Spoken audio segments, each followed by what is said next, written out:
to speak to you all. Okay, so I'll just get started. So my name's Emma. I am the Events and Partnerships Officer at the University of Bradford. I have been very fortunate to be tasked with supporting our recruitment efforts within the United States. So I'm really pleased to talk to you today about the university. And Dr. Dao, I'll let you introduce yourself.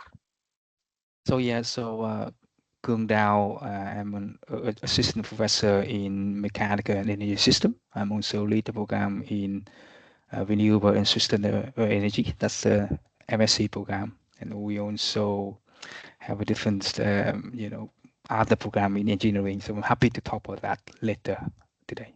Back to you, Emma. Thank you. So what I thought we'd do today is I'd give you a brief introduction to the City of Bradford and the University of Bradford. I'll run through some of our offerings and some of our courses to give you a general sense of what we do before handing over to Dr. Dao to focus in a little bit more on the engineering side. And then towards the end, I'll finish off with some of the more important information such as tuition fees, application, and a little bit more detail there about accommodation. So if you don't know who we are the University of Bradford. Bradford is quite a large city. It's quite a large metropolitan city within the north of England. We are about 20 minutes on the train from Leeds and about 50 minutes from Manchester. So we're very central there.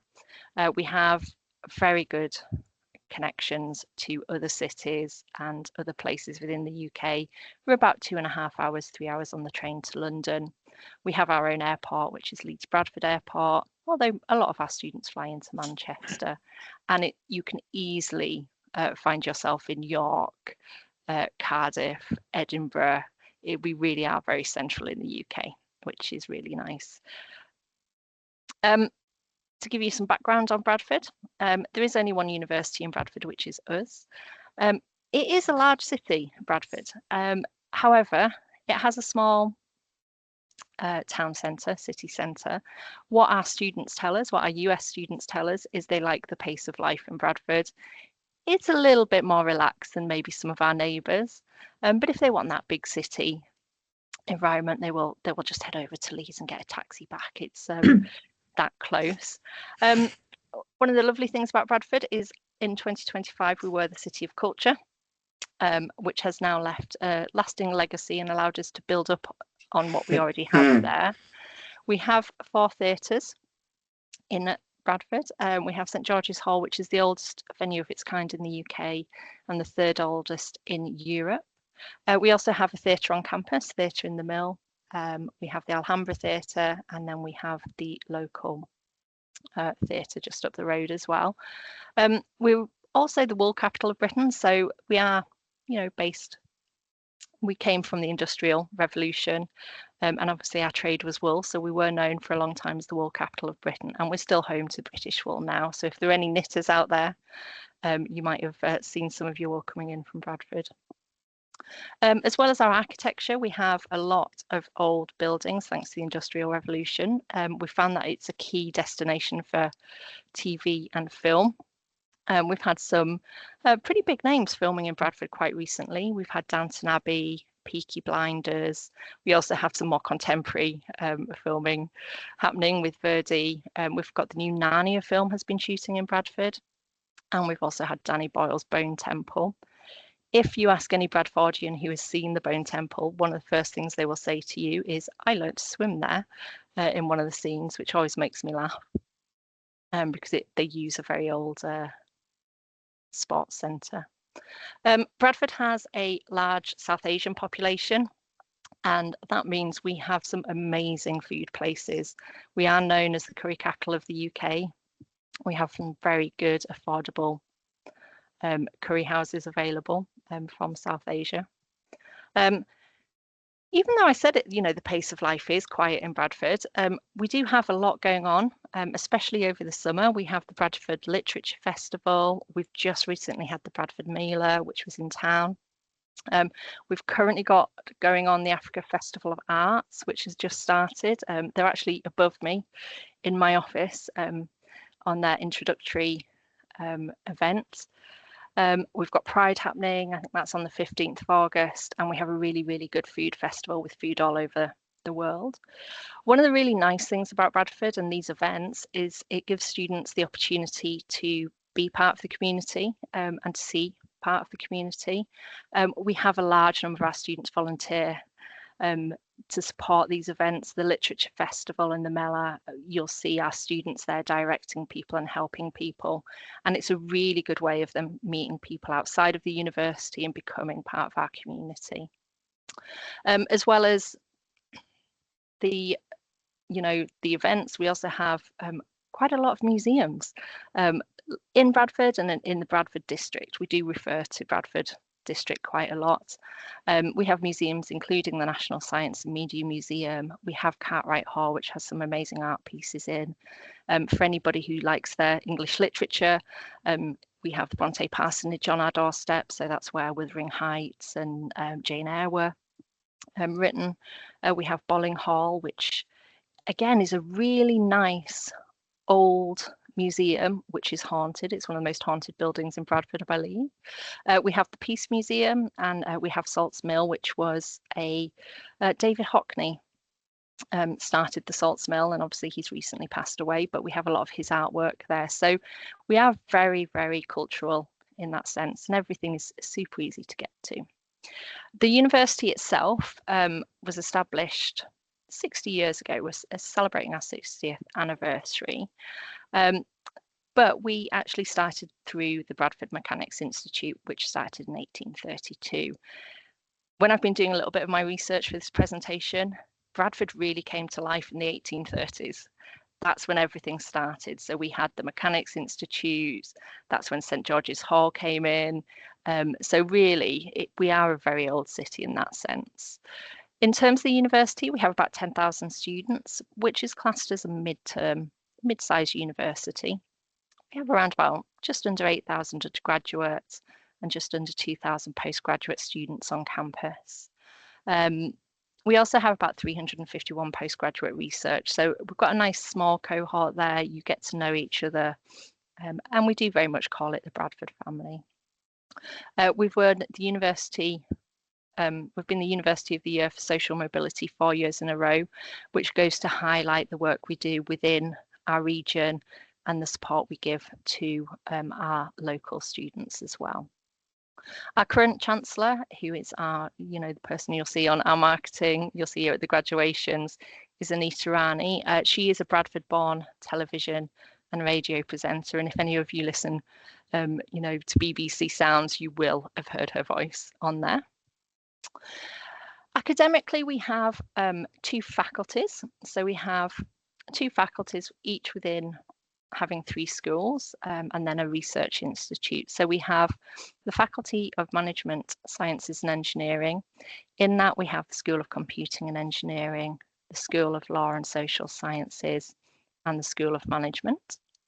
Then we have the Faculty of Health and Social Care, and there we have the School of Allied Health Professions, Midwifery and Social Work, School of Nursing, Public Health and Healthcare Leadership, and then finally we have the School of Pharmacy, Optometry and Medical Sciences. Medicine's not something we do, but we definitely branch out and do other areas of those life sciences and medical sciences.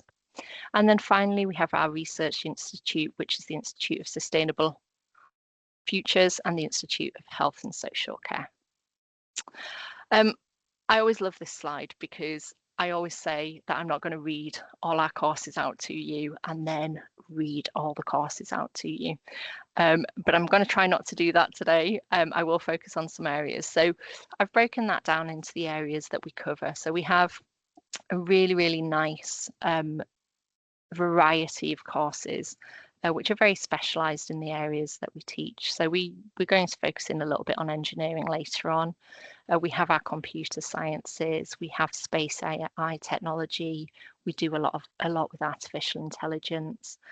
We have very strong law, especially within sort of human rights, legal studies, natural resources, environment, where we're using our academics skills to progress into those more focused areas. We have a very, very strong peace studies department. So we do peace, conflict and development, peace building, international relations. We do see a lot of our US students coming in for our peace studies department and international relations. We have just developed a new course, which is international relations and emerging technologies. So, if you're looking at sort of progressing your career to make it a bit more contemporary, maybe that's for you. We have a triple accredited business school. Within that, we have sort of economics, we have the management side of things. We're looking at project planning, accounting and finance. And then finally, within the Faculty of Management Sciences and Engineering, we have archaeological, forensic, bioinformatics, bioarchaeology and paleopathology. Again, those courses are a huge draw for our US students, and we see a lot of students coming in to study the bioarchaeology and paleopathology. It's very, very popular in that area. They usually stop and then come and do our PhD as well. So, the peace studies and forensic sciences and archaeological sciences are really the big draw for our US students. Our Faculty of Health and Social Care, I would say, is very strong in terms of giving students those skills they need to work successfully in those areas. In there, we have the pharmacy, optometry, and we'll talk about rankings in the next slide. We do a lot with pharmaceutical technology, biomedical science, and then we go more into the management side of things with the health. So we're looking at public health, social work, leadership and health and social care, and they're really our strengths within the Faculty of Health and Social Care.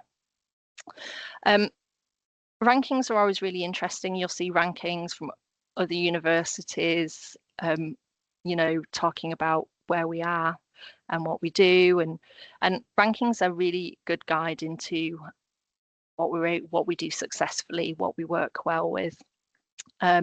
We have been top for optometry for quite a significant amount of time now. So we're second in the UK for optometry. This year, for the first time, we hit the top 10 for our occupational therapy courses. So again, showing that strength within the health sciences. I'm sure that Dr. Dao will talk a little bit about this, but we're actually first in the UK for chemical process and energy engineering. And these are the new national student survey results, which, we're being assessed by the students there. So again, it's really important for us because we know the students are coming, they're enjoying the course, and their ranking is quite highly for those. We're also second in the UK for bioengineering, medical and biomedical engineering, and public health. And then when we get into our top 20, which in other rankings were actually top 10, we're looking at midwifery, physiotherapy, pharmacy and pharmacology, and mental health nursing. One of the strengths we have within our Peace Studies department is we were the first school of Peace Studies, which was founded back in 1973. We also were pioneering because we launched the world's first academic qualification in archaeological sciences back in 1974.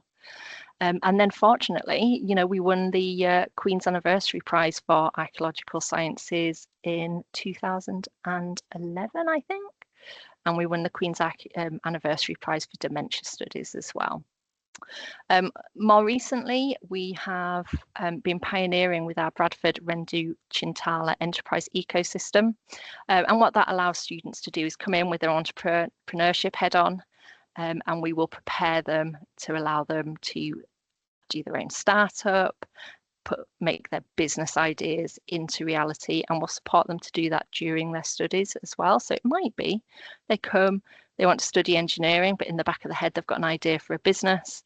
They can take full advantage of BRE, which is what we've shortened it to adapt and grow. And finally, I just wanted to highlight a couple of our key research and innovation themes that we have in sort of the health sciences and digital area. So we have the Centre for Digital Innovations and Social Care. So this is mixing your health up with your digital side of things. We received £4.86 million in funding, and what the centre does, it focuses on the development of innovative health technologies to improve decision making, reduce documentation. Anybody working in health sciences, working in that industry, will know that paperwork's a burden. A key aspect of the project is in collaboration with digital health companies to provide and create technologies that support healthcare practitioners and improve that patient care. The key impact we want now is to be innovative with health technologies. We partnership with healthcare providers and provide digital transformation within the UK's health and social care systems. We also have, if you're looking more at the pharmacy side of things, the Health Technologies for Quality and Safety Research Group. And what this group does, it enhances healthcare quality and safety. The work they do includes designing technologies that reduce, again, admin burdens for healthcare while improving patients' outcomes. So again, you can bring your health skills and you can combine it with those digital technologies. The group is also deeply involved in evaluating and implementing systems that streamline health data. So our key impact there is those advancements in healthcare technology, improving patient safety and fostering international research collaborations. Now that's my very brief introduction to our courses. So I'll hand over to Dr. Dao now to talk a little bit about the engineering side of things.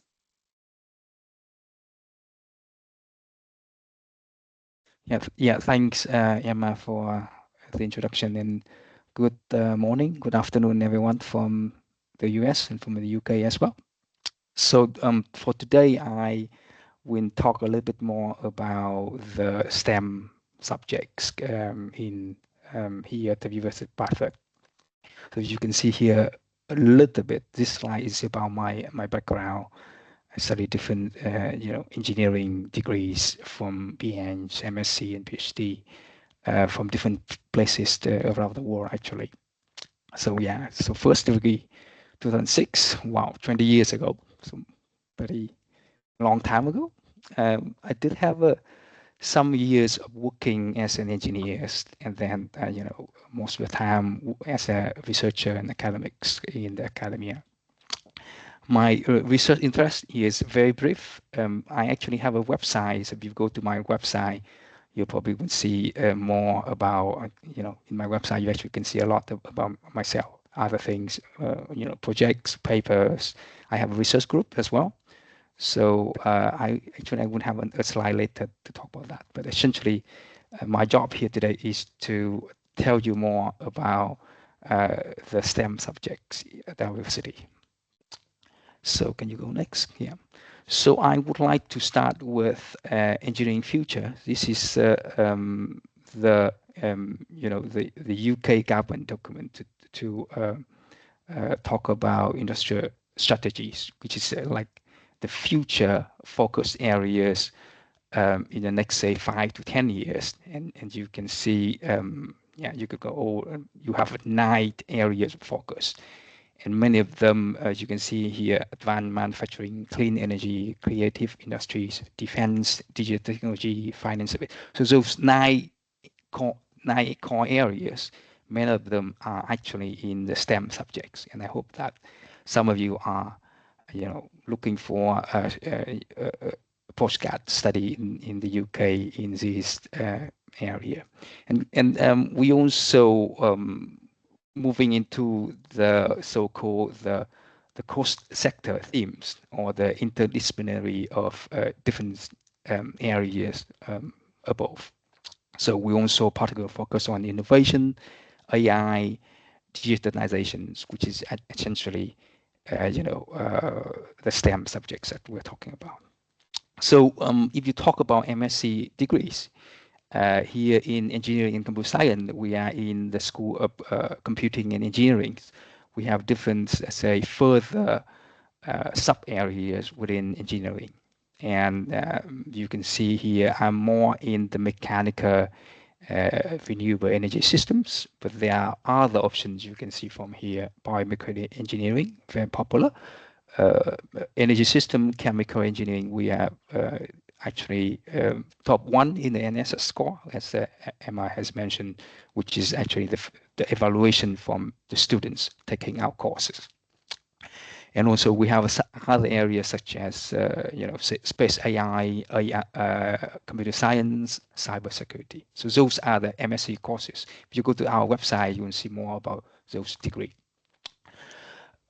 talking about the way we teach here at Bradford, that we employ a very special concept of teaching, which we call CDIO. So conceive, design, implement, and operate. So it means that first the student can conceive, can learn the knowledge from the lecture or the sections that we deliver to students, and then students have a hands-on experience on, say, different projects. So, for example, design projects.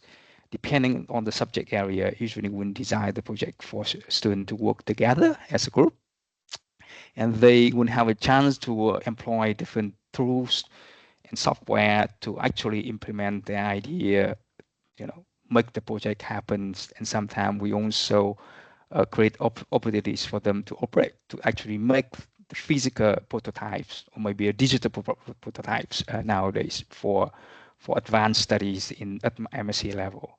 So this is a concept we deliver in our teaching. It mainly for engineering degrees, and also we start to kind of adopt it for computer science and other areas of study. So next, please. So in terms of how, say, the year that's going to be, if you do a master degree at Bradford, Bradford in UK in general, we have a kind of condensed 1 year master. So 3 semesters. So you have an autumn term, spring term, and summer terms. So you can see here we have different, assessment period after each term. And we also have an MSc project. So MSc project is kind of throughout the years, but essentially you take different modules in autumn and spring terms, and you take kind of full time for MSc in the summer term. So usually we have 2 entries for most of the programs that we offer.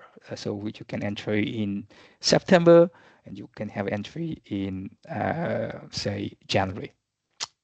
So this is an example of the structure of the programs, say MSc Renewable and Sustainable Energy. So you can see we have different core modules, and also have some optional modules. So typically you would take, say, in total 6 modules. So each of them is 20 credits in the UK credit system. And you have also an MSc project, which itself is 60 credits. So yeah, let's move to the next slide. Because I'm the program leader in Renewable and Sustainable Energy, so I will take these opportunities to talk more about renewable and sustainable energy. You can see, so one of the figure on the top right here. So this is actually the figure from DNV. DNV is an energy company in Europe, and that's where it's a global energy company, and they make a prediction for our energy system or the energy generations in the future. And you can see up to like 2060, which is quite some years from now. It's a long prediction. But renewable energy, you can see wind energy, solar energy, and other renewable energy system, as well as nuclear energy, they are going to dominate the energy generation. So it means that there's a global energy transition is actually happening now. So we aim to train future professionals to address the need in terms of energy transformation. So we'll focus on technical skills such as advanced industrial energy big data, predictive modeling. This program also collaborate with different, energy companies in the UK. And it's similar for all other program. We collaborate with the industry and also have a cross academic teams to deliver different programs we have. So next, please. So yeah, I will talk a bit about the MSc project, which is kind of important modules that we have, because it is integral part of your MSc study. It's a 60 credits module. So you will work as a kind of, this is individual projects, and you will you enjoy one of the say academic research group, So you can perform the project under the supervision of your, say, supervisors and also the research group that the supervisor has. It's a great opportunity to develop deep in a specified, say, subject area. And some students will take, say, further study, for example, PhD or researcher, take research position after their MSc. So you can see the figure in down here. Actually, the photos that we took from, say, last year MSc project poster presentation. That's also part of your MSc project delivery. Okay, next, please. Some of you may think about doing a PhD research. So this, I have a few slides to talk about PhD research Bradford. So typically we will have a kind of 3+1, but it's quite flexible. So it means a 3 years research and 1 year writing up for your PhD. It is a kind of research-based, project-based. So 100% you will do the research. It's different from, say, Americans or North America system. You will take some modules, but in the PhD here, you do 100% research. You won't have a chance to take trainings needed for your projects, but that's not kind of similar to the module that you're taking.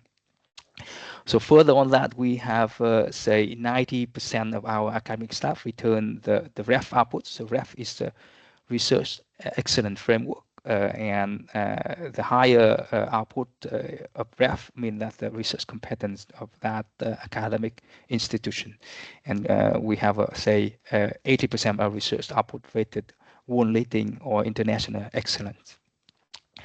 And if you want to do PhD, you can start with, say, finding potential supervisors that align well with your research interest and also the source of funding. So Marshall can be perfect start. And supervisors, you can go to our website. For example, if you go to the next slide, I think that would be a little bit about my research. So because I'm in mechanical energy system and engineering system, so I did acquire some projects. So some project here, for example, the first one on the left here, we did say reliability analysis, operational simulation of wind energy system. So UK is, I would say, one of the world leading country in offshore wind energy.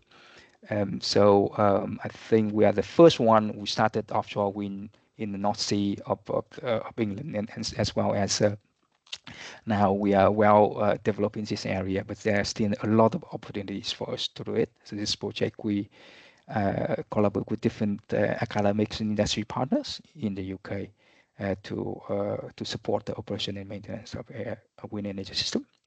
I also did other research. For example, the middle one here is the RCM, Reliability Center Maintenance. We did maintenance planning for energy systems as well as railway infrastructure system. And then down in the bottom right here is the current ongoing projects that I'm delivering with an energy operators in the UK. In this project, we we develop a digital twins model for the heat network system for that company in the UK. So this company collaborate closely with us and also support some of our master and postgrad students in their research project. Okay, so let's move on. Yes, I have a research group called Reliability and Sustainable Energy Research Group. So currently we have, a research associates, which similar to a postdoc, 8 PhD and visiting PhD students. So we do get some visiting PhD students from Europe and other countries around the world. And we have a number of MSc and undergrad students doing research in this area, reliability, maintenance, digital modeling, intelligent simulations, control planning, renewable energy system, and so on. So we do have a research group website, but because of time, I would not get into that. But essentially, it will tell you more about different projects, different activities that our groups are doing. So if any one of you would like to do research in this area. For example, when you do PhD, you will need to align your research interest with the supervisor, and you're welcome to talk with me or any college in my school of computing and engineering. Please go on. So yeah, so in our school, you can see, this is some of the strength research area that we have.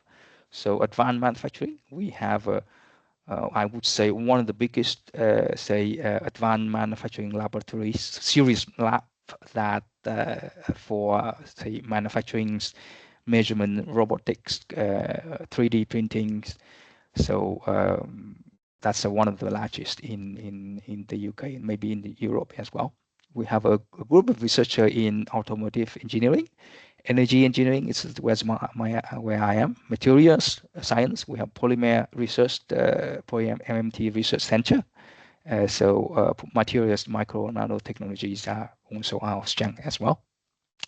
Reliability and safety, sensing, measurement and control, sustainable constructions, robotic, water engineering. So those are some of the key research areas that we focus on in engineering. Right. Let's move on. Yeah, so I would like to kind of finish my part with some of the comments from our students. And I would not read it and just leave it for maybe 1 minute for the reader to read themselves and see how other people talk about our teaching and our research and other things.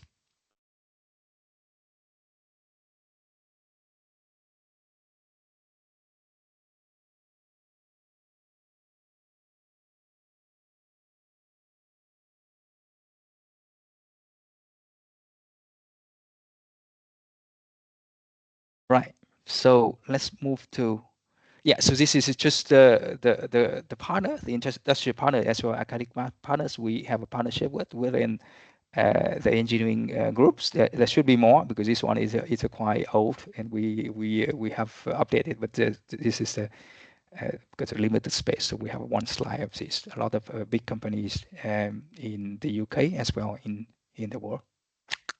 So back to you, Emma. Yeah, thank you very much. That was very interesting.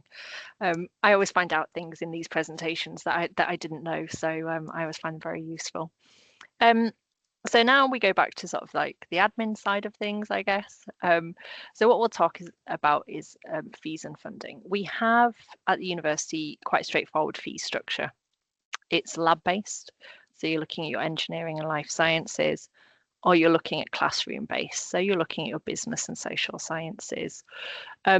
These work out around about $26,000 for your lab-based and $21,500 for your classroom-based. We do have a number of funding opportunities.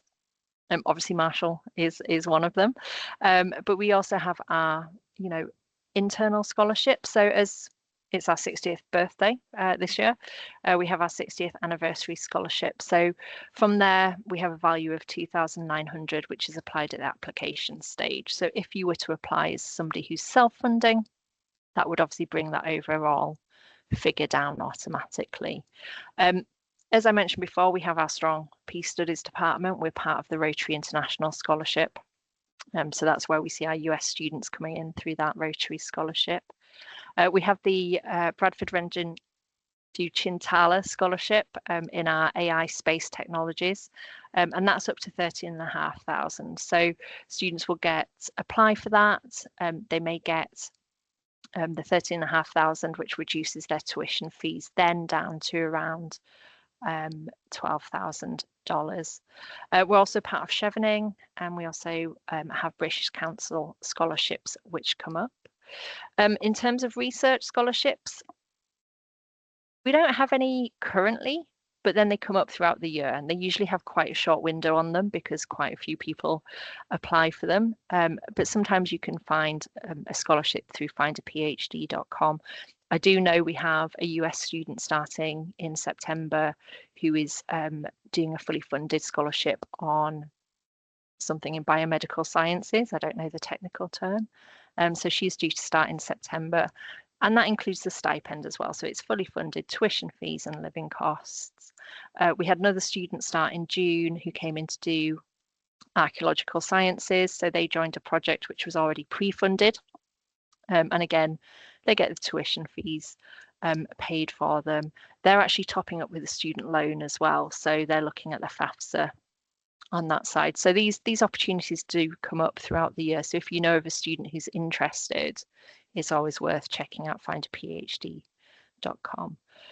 We do accept US federal direct loans and Sallie Mae loans. We accept one or both.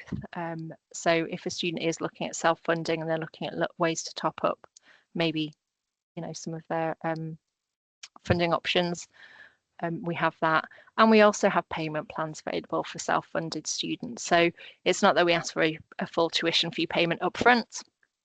We will ask for 50% for enrolment, and then you can break that into either 2 or 4 payments. So we're quite flexible with that. Our application process is direct online application. We don't have a fee for application, so there's no additional cost. A student can make an application, it can sit on the system until they've made, you know, their final decision, looked at all the options.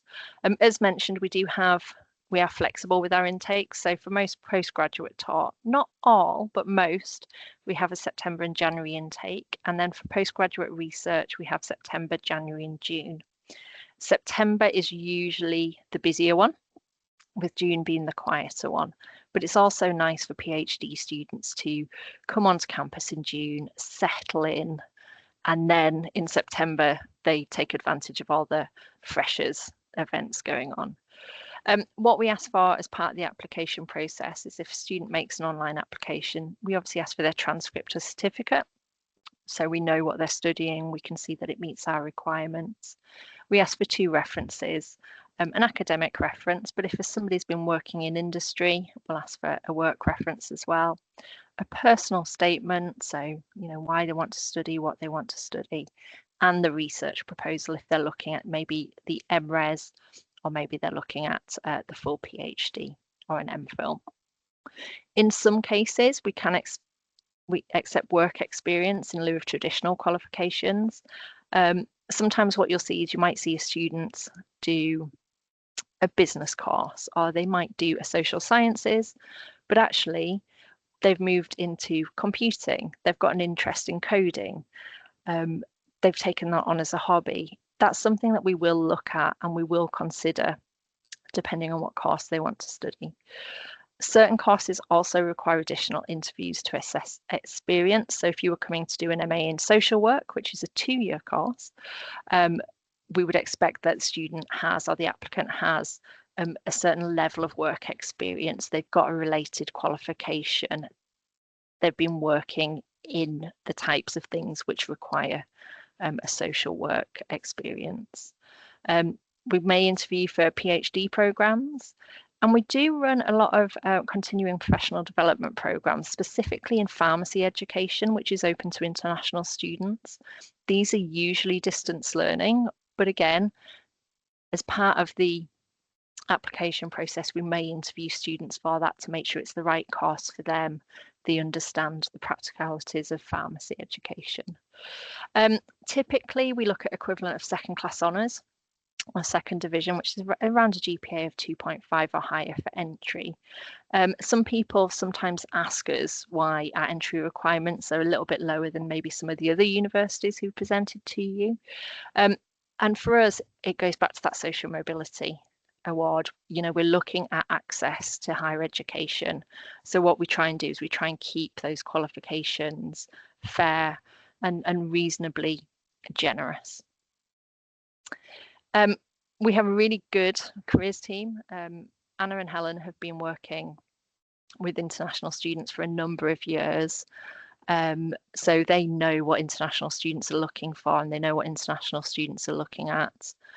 There's specialist careers contacts within the faculty. I know that the engineering coordinator, Roy, I think, has worked there for quite some time. She knows her students, she knows what opportunities are out there.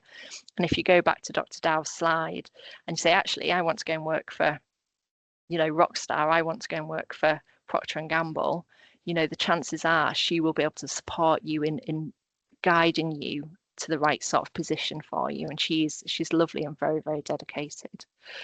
So we do offer support to find jobs. We also offer support to find placements and work experience. Some students, even though they're here to study, like the opportunity to get a part-time job. They like that social aspect, and we'll help students with that. We can't place students in those roles, but we do everything we can to support them. We also support in creating focused, relevant and professional applications. So every year we get a number of students who will apply for jobs with the same CV. They don't amend it to the job. We'll provide them with the guidance and advice they need to support them in making the best application they can. I've already mentioned brief, so that's our support for entrepreneurs in turning their business ideas into reality. We have one of the largest study abroad programs in the UK. We receive a large amount of funding, so we have students who will go abroad for 1 month, 1 week, 6 months, 12 months. It's usually fully or part funded, and I know that Dr. Dao's student, one of them's just come back from South Korea. He was there for about 3 weeks. So it's not just about what happens on campus. We have lots of opportunities for students to go overseas. If a student holds a US passport, it's a little bit easier than some of our other areas and countries that we look after, but it's definitely something that students should take full advantage of. And one of the things that our careers and employability team do is they manage expectations as well before students start. We hold regular career webinars just so students know what they're looking for. Students come and they study and then they think about a job, or they know what they need to do. We'll provide support there to help guide them and get them started from day one of their studies. I did want to mention our alumni. We have 166,000 alumni in around 179 countries. These are some of the alumni who are based in the US. So we have down here on the right-hand side, we have Dr. Bashir Mohammed. Bashir won the Study UK Alumni Award, which happened in Los Angeles. I think it was around April last year. He's a leading AI and computer science specialist at Lawrence Berkeley National University, and he's been doing that for, I think, 3 or 4 years. He initially studied at Sheffield, so he did his MSc at Sheffield University before joining the university to do his PhD, which he studied for 4 years, before then moving over to the US and now working at Lawrence Berkeley. We also have Cameron. So Cameron is a senior executive at Soloya, which is a non-profit organisation. He's based in Washington, but their work spans continents, and they've got offices in Tunisia, New York, Paris, Oslo. What's interesting is Raphael and Katia, both Bradford alumni, actually go work with Cameron, but they didn't know each other at the time when they worked at the university, when they were studying at the university. Katia and Raphael did. They were on the same international development course, but their paths just crossed with Cameron, and now they're leading executives in Soloya as well. And I'd be remiss not to mention Dr. Murthy Rendu Chintala. He's a telecoms expert and a former chief engineering officer for Intel Corporation. He's now based in California, and he helped launch our Rendon Chawla Center for Space AI at the university. He's supporting on our entrepreneurship. He actually did his undergraduate, his master's degree and his PhD in the 80s, so quite a while ago, in the 80s at the university. But I think, again, it just goes to show the strength of what we have in terms of our alumni. I had also had a quick look. I thought it was important just to see what other students are doing, ones I don't have pictures of. And we have a number of US alumni who work for the United Nations. And I think that was one Dr. Dao's slides as well. So we have people at the Population Fund. We have somebody who studied forensic archaeology, who works for the Department of Investigation in New York. We have a collections manager at the University of Pennsylvania. We have the deputy director of the Ebola team for the US Global Development Lead. We have alumni who work for Formula One teams, who did their undergraduate and then went on to Imperial College London.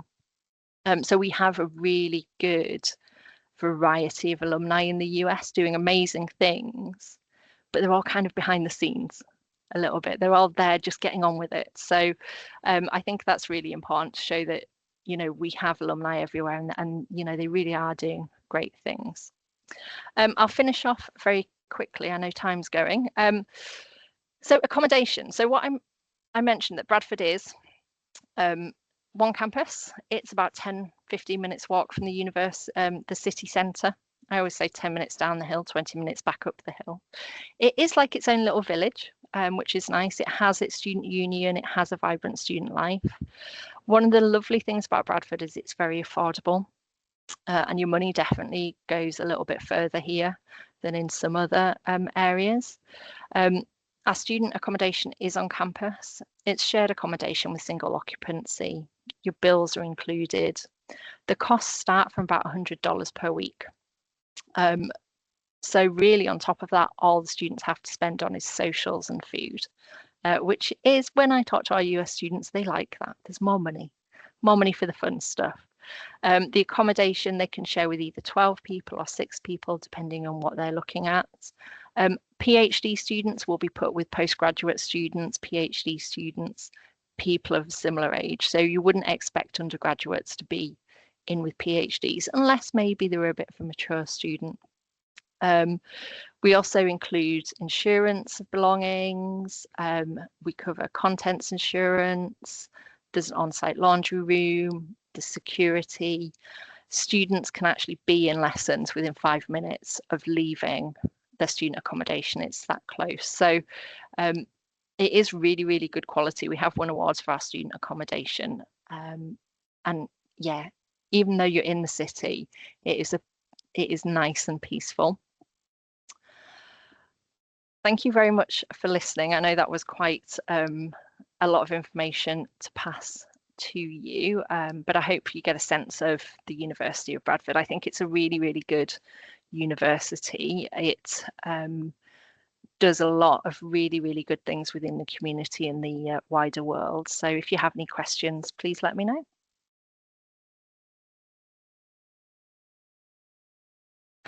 Thank you so much, Emma. That was absolutely brilliant and really exciting to hear about all the wonderful and dynamic work being undertaken by Bradford alums in the United States. Congratulations on such successful people. That's really cool. I guess at this stage, I think it might be nice to maybe open the floor to any questions that our participants might have, just in relation to the programming at Bradford, or just in any kind of any parts of the presentation. So yeah, over to our participants in the event they have questions.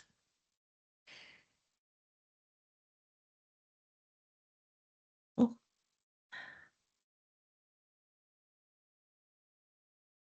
Lovely. Well, I think that shows the wonderful comprehensive nature of your presentation. So well done to you guys.